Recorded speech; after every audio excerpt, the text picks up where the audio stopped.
Hey y'all, out here at the O'Reilly's Auto Parts World of Wheels Birmingham 2013, and there's a display out here that's Team Corvette of Birmingham, and I guess they're like a Corvette club. I will finally figure out a little more about them. I'll have them tell us about them, but anyways, they got 3 ZR1s, they got a Carbon Edition Z06, they got a couple race Corvettes. It's just a cool, lot of horsepower sitting on one rug. So anyways, let me run somebody down and tell us a little bit more.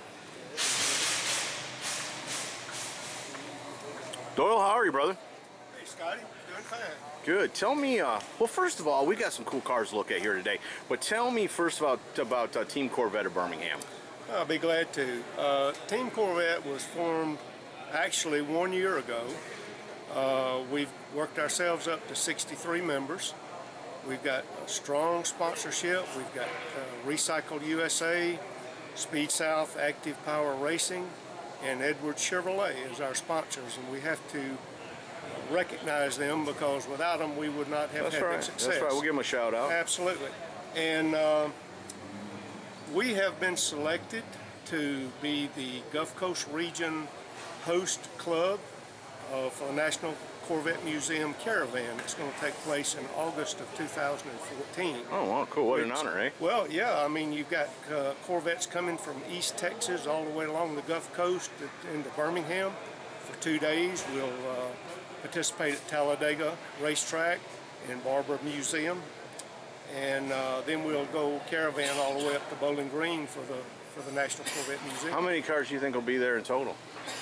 We're guessing between, total, yeah. I can't say. I know the Gulf Coast region is going to bring between 500 and 700 Corvettes through Birmingham. So you all be in a one long procession doing that? Well, actually they come from every region. They come off the West Coast, the Northeast, the Midwest, you name it. They all have their caravans. Oh, I got you. And they all come into Bowling Green there. How many do you suspect you'll have in your caravan? Well, that's what I was saying. Probably somewhere between 500 and 700. Holy cow! Yeah, just out of our region. And the thing about it is, our club basically, all of our activities and efforts are to reward the National Corvette Museum with the money that we earn. So hopefully we'll have a good year and be able to support the museum. That's cool. Y'all give back to the car that you love. Absolutely. That's what it's all about, the Corvette. Right. What's this Corvette you've got here? Well, this Corvette is the Carbon Fiber Edition 2011 Z06. It was to commemorate Corvettes getting involved with the Grand Prix racing, and as a result, you've got all carbon fiber on the front clip here. The whole nose is carbon fiber? Yeah, the whole front's carbon fiber. Holy smokes. Yeah, look at that. These fenders are too? Yes, fenders. Wow. The side rails down the side, front spoiler in the back, the splitter on the front. But this was to commemorate 60 years of Corvette's involvement in Grand Prix racing. How many of these did they make? They made 282 of them. This is number 137. We had our own serial numbers that are in the VIN over there. So you can look at the VIN and you can tell it was a carbon Corvette? Absolutely. You can tell by the numbers that there were only 282 of them made. Wow. And you say this is number what? 137. And what's that color called? That color is called Supersonic Blue. They only made it for 3 years. Man, that is a cool car. Well, thank you. And what is something like this sticker for? The sticker on this particular car was $102,000. Wow. That's quite a bit more than a regular Z06 then, isn't it? Yes. They're what, 70 something, right? Yeah. Yeah. Right. Wow. How much did it lighten the car though? Well, this car weighs 3,150 pounds. Is that a Momo steering wheel? No. No. The inside of this car is trimmed in suede and stitched with blue stitching, sure as is. you can see, to match the outside. Man, it smells new. How many miles you got on it? 3,000. 3,000. Wow. I went to Des Moines, Iowa to pick this car up. Oh, yeah? Yeah, they were getting going pretty fast, so they made it only in 2 colors, Supersonic Blue and Daytona Orange. Oh, really? Yeah. That burnt orange kind of color? Mm-hmm. Oh, wow. There's cool. only 2 colors they made them. What else did they do different? Well, you've got the ZR1 wheels. Actually, This car is a ZR1 with the exception that it has an LS7 engine in it. Okay. Yeah, because the ZR1's got a bunch of carbon fiber and all in it too. Yeah. Right. And this is your ZR1 wheels. You've got your carbon fiber rotors and ceramic brake pads. Man, alive. That's a race car, isn't it? Yeah, it's pretty swift. That is. And then, of course, this is the car that I'm in love with. Yeah, I mean, this is the ZR1. In fact, Gary is the owner of that car, and he can probably tell you more about it than I could. Gary, how are you, brother? I'm good, Scott. How you doing? Not too bad. How long you had the ZR1? Since this past summer. Really? How you liking it? Oh, I smile every time I get it. Yeah. Every time I get out of it. I smile every time I see one. Well, yeah. That's how impressed I am with the car. I can sit in the garage and smile. Right. With an engine running, and it's just Have you been into Corvettes for long? Yeah, I had a 64. It was my first car back in 1970. And several since then. My last was a 79. I swore I would never have another one. I guess that was during General Motors' transition from St. Louis to Bowling Green. And, right. Quality wasn't very good. Right. So I went with German cars for years, Porsches and the BMW. And this past summer, I test drove this one and got out of the German cars and came back to America, and it was the greatest car I've ever had. I tell people, you know, for as many performance cars that are out there, you hear all the rumors, everybody brags on them. There's not a lie being told about the ZR1. It's just awesome, it's awesome. It's an awesome machine. Have you done anything to it besides, you know? Well, cosmetic changes, a few things. I've put a new exhaust system, the Corsa Sport exhaust, with the X-pipe. Put a Blue Attack air filter. Let's look at that. Sure. It's not visible, but it's yeah, but what is accelerate. Yeah, well, what is visible is beautiful. Well, I put this the new supercharger cover with the metallic. It's Pat Scorsetti down at American Hydrocarbon built that for me, and custom made. Custom made. Man, that's cool, dude. Yeah, really. He's gonna sell a ton of those. Yeah. And the attack filter's inside the box there. You can't see it, but it's. But then it comes with that logo on it, right? Oh yeah. Yeah. Now the logo was black, but I did paint that blue. Blue. Oh, I gotcha. And the logo for the engine statistics there was added. Right. Silver lights on the outside. But oh yeah, basically cool. it's factory. I mean, dude, you don't have to do nothing to these No. cars. They are bad from the factory, the way they drive, the way they perform, and the way they look. It looks like it's going 200 miles an hour Sitting still. Yeah. Absolutely sitting still. And then you put the mask on it? Well, I have the dealer did this when I got it. The how's 3M that working mask. out for you? Is it good? It's great. Yeah. I mean, with a car like this, you know, $125,000 car, you don't want a little nick, a rock to nick it, but you want to be able to drive it too. Right. So this takes some of your. You get to drive it? Oh yeah. I mean, it's my daily driver. Daily driver. Your daily driver is a 747, isn't it? Well, that's true, but when I do drive, if I need to get somewhere on the ground, this is where I get to. I'm guessing that this has got to be as much fun to do to drive though as an airplane. You get a sense of speed up there. You really don't get nothing. You're just like humming along, right? I've been past Mach 1 before, upside down, really? and I smiled. That'll do it now. That'll do it. I smiled in, and I flew helicopters for covers, but this is, if you're going to be ground-based, this is it. That's the way to go, man. Well, brother, that's a beautiful car, man. Thanks for letting me look at it. Thanks. So, what are these other ones we got? Well, you got a couple more ZR1s here. This is a Velocity Yellow. And you got a... Man, those got carbon fiber wheels on it? Yes. Holy smokes, man. How cool is that? Yeah, very expensive too, I might add. Well, there's nothing cheap in this booth now. Well, that's true. I don't see any Geos running around here. If you notice all the trim, it's the carbon splitter, fiber. yeah. The diffuser, the spoiler on the back, everything's carbon Boy, I fiber. love carbon fiber, and that's a nice use of it, man. Absolutely. Oh, I This love car those belongs wheels. to Jeff Frazier. He's out of Millbrook, Alabama. And this is your Jetstream Blue here. This is Tom Fisher's car. You'll see one of Tom's cars up front too. He owns the race car up there. Wow. And that's pretty much a stock ZR1?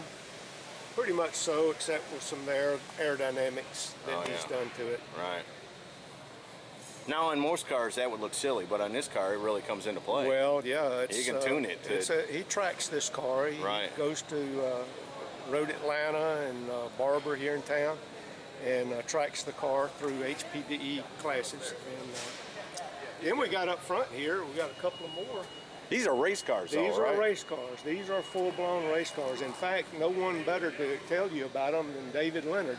David's the builder of these two cars. He's with Speed South Active Power Racing. Cool. David, how are you, brother? Oh, just fine. How about you? Not too bad. Tell me a little bit about these race cars. Well, they're both purpose-built road racing cars.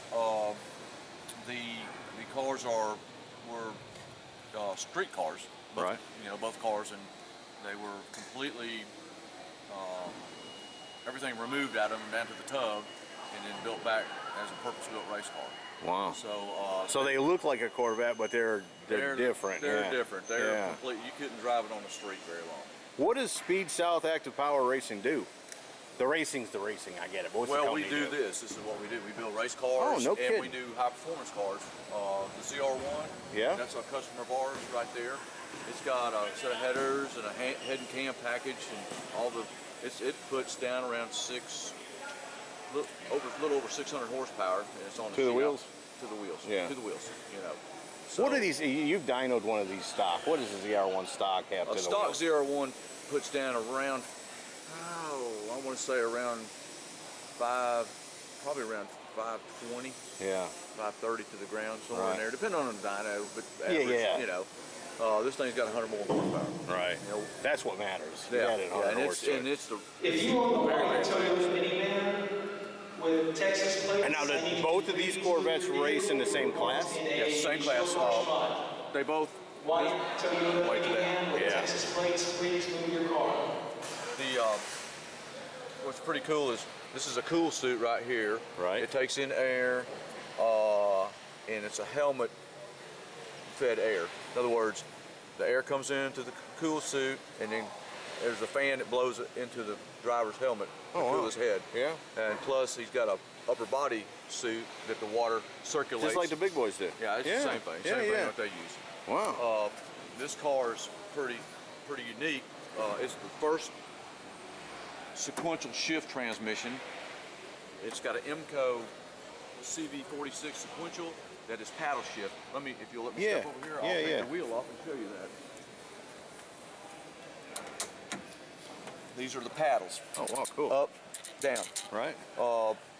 This particular transmission is the same transmission as in the race car over here. If you can see the stick, right, it's pull back, right, upshift, push down, downshift. This car, the uniqueness about this car is this is something we designed. Oh, okay. This is the first CV. Does it work off of a clutch?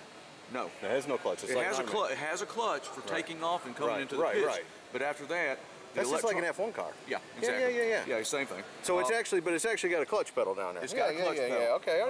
It's like that in the new GTR. I think it's the same way, isn't it? Well, they don't have a clutch pedal. No, they don't have a clutch pedal. They don't have a clutch pedal. This is the real deal. This is the real deal. It's got a clutch pedal. Right. So what it does, it's a dog ring transmission, and what happens is under load, when you are upshifting, it has what's called flat shifting.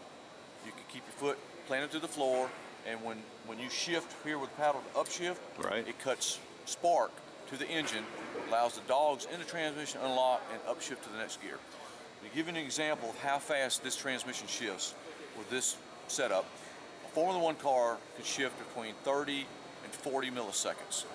This thing shifts around 42 to 45 milliseconds. Right there with the F1 car. Right there. The difference is so.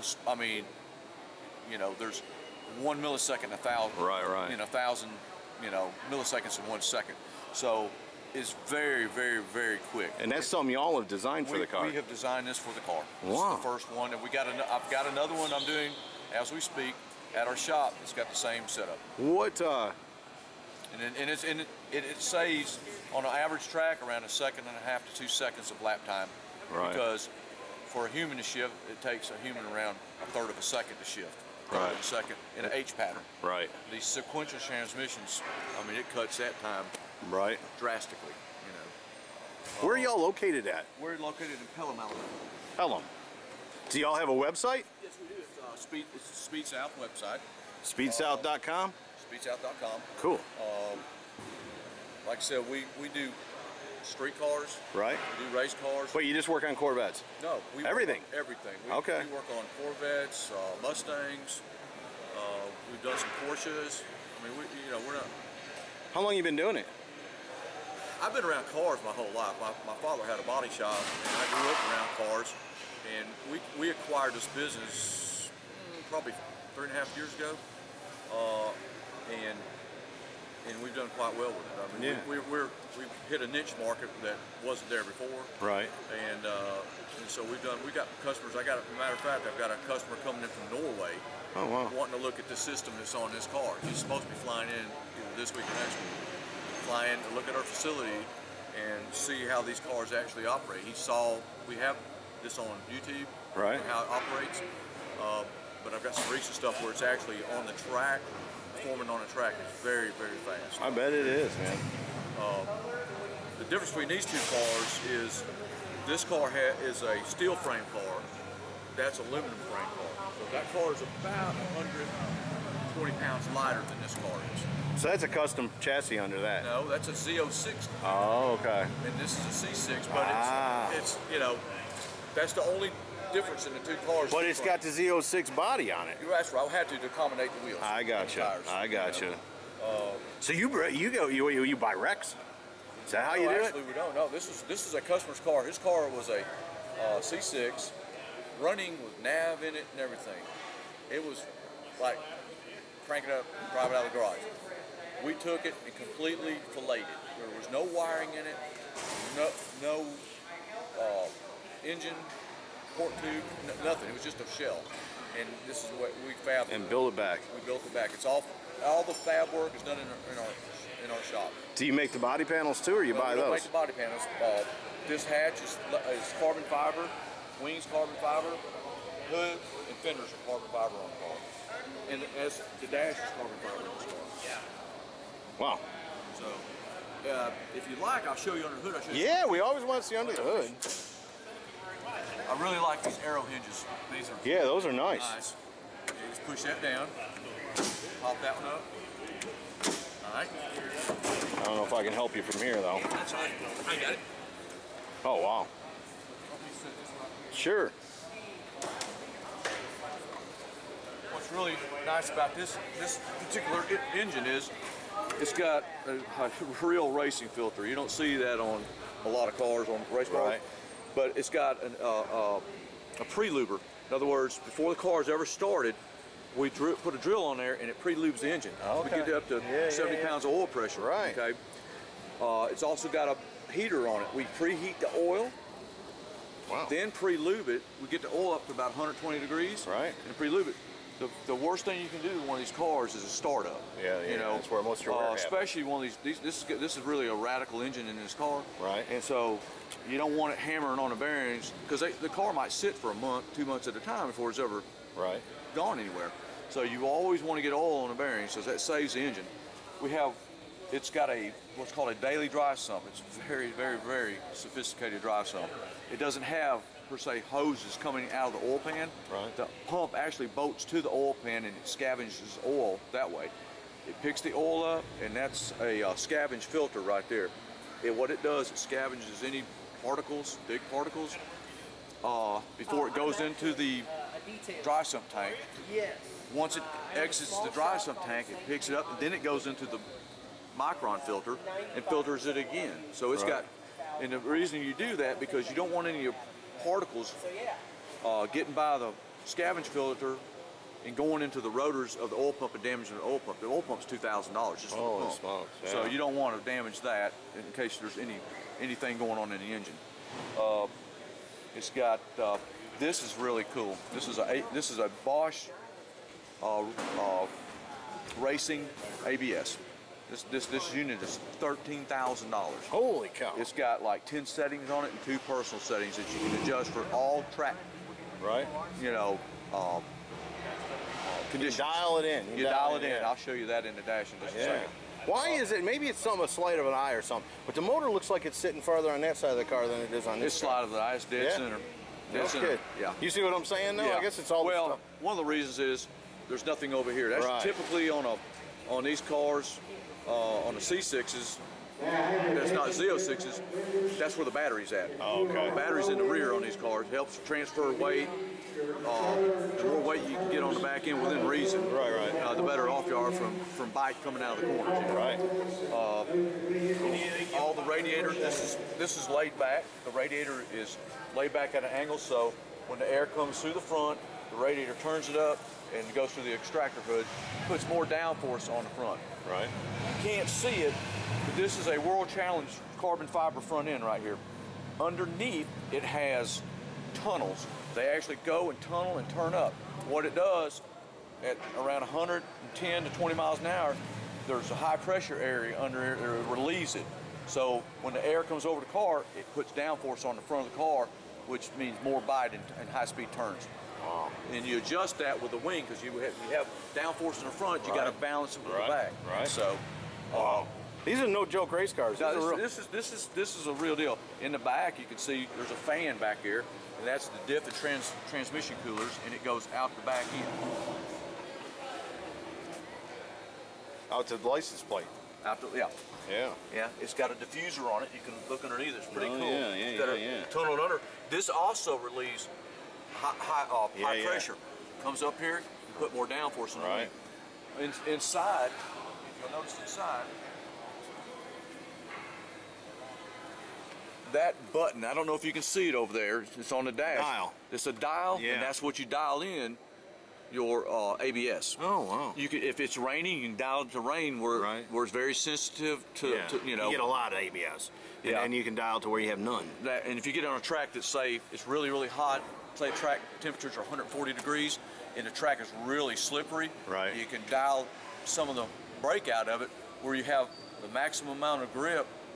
And it does a couple things. It really makes you faster, makes the car faster, makes it handle better, saves your tires because they don't lock up. You don't flat spot them. Yeah, exactly. Yeah. Exactly. It's got an onboard fire suppression. Wow. You know, it's. What's it cost to build a race car like this? I don't know if the owner wants me to tell you or not. Well, maybe not this particular one, but say somebody wants to go racing in a Corvette. What? To build one like this, it's over 200. Yeah, I mean. And it's a deal because this same car, if you were to build a World Challenge car, they're asking $350, $375 for it. Right. And so, and this is the same identical car as the World Challenge, less they are mandated by SCCA to use. I think they have to use a standalone Bosch ECU on electronics so they can monitor it. Right. That's the only difference. That thing's $18,000 for that. Wow. So we do not have that, but we don't need it. Well, David, I appreciate you taking some time to show me these cars and explain all that to me. Well, I thank you for interviewing me. Not a problem. That's very nice. Yeah, folks, there you go. Check out Speed South. It sounds like they make some bad Corvettes. And do you have to be in Birmingham to be a member of the Corvette Club? No, but it sure helps. Yeah? Do y'all have weekly meetings, monthly meetings? Yeah, one a month. One a month. Cool. Well, folks, if you're in the area, you're interested in a Corvette, these are the guys to get with, man. They're really nice, cool dudes, and obviously they know how to make Corvettes run. So, anyways, from the O'Reilly Auto Parts World of Wheels Birmingham 2013, this is Team Corvette of Birmingham. Hope you all have enjoyed it. Have a good day. See ya.